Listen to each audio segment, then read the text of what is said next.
C'est très serré dans la deuxième partie du classement de la Ligue de BKT. Le Havre 13e accueille Rodez le dernier. Il n'y a pourtant que 6 points d'écart entre les deux formations. Rodez, en cas de succès à l'extérieur, ferait donc une opération exceptionnelle et reviendrait à 3 points de l'équipe normande. Rodez sur 2 nuls après 2 défaites. L'amélioration est très légère, mais ça fait tout de même 11 matchs que les Ruténois n'ont pas réussi à s'imposer. Le Havre de son côté a également fait beaucoup de surplace. 3 points pris sur les 7 dernières rencontres, 3 nuls et 4 défaites. C'est limite pour le HAC. Les Ciels et Marines essayent d'attaquer, se montrent les plus dangereux dès le début de la partie. Mais ce tir à côté ne permet pas de trouver la faille. Les Havrais ne sont pas assez précis. Et Rodez pourrait pourquoi pas croire en une bonne attaque. C'est la première du match pour les visiteurs. Ça passe au-dessus. C'est une bonne première possibilité pour l'équipe de Rodez. Une seule chance d'ailleurs pour les visiteurs à l'occasion de la première période. 0-0 à la mi-temps. Personne ne s'est vraiment illustré et beaucoup de maladresse dans cette partie. Paul Le Guen espère que la seconde période soit plus favorable et le retour du vestiaire est bien meilleur. Les Ciels et Marines réussissent à aller de l'avant. Romain Basque est au tout départ de l'action.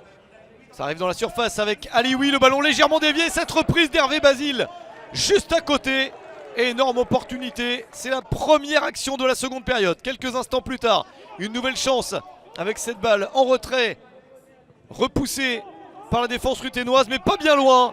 Jusqu'à Romain Basque pour le 1-0. 49e minute, le HAC se libère avec ce but. Alioui pour la passe décisive. Et Romain Basque pour son premier but de la saison. C'est même son premier but sous les couleurs du Havre à sa 3e saison en Normandie. Une bonne frappe du gauche croisée qui permet au Havre de se rassurer.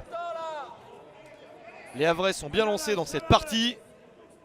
Mais il y a encore énormément de temps à jouer dans cette seconde période. Un deuxième but ne serait pas de trop. Superbe action collective, mais mal conclue par Nabil Alioui. C'est directement sur Lionel Mpassinzo, le gardien de but de Rodez. Les Ruténois ont donc encore une chance dans ce match. Essaye de la saisir sur ce coup franc à angle fermé. La frappe de Rémi Boissier qui a pas mal marqué ces derniers temps. C'est sauvé par Mathieu Gorgelin. Une chance de plus pour Rodez qui s'enhardit avec ce centre et la déviation de la tête. La passe de Wamou pour trouver Ayoub Wafsa à la 79e minute. Une tête lobée et le deuxième but de la saison pour Wafsa. Rodez revient à un petit peu plus de 10 minutes de la fin du match. Un but partout entre les deux formations. Le joli centre et la reprise de Wafsa victorieuse.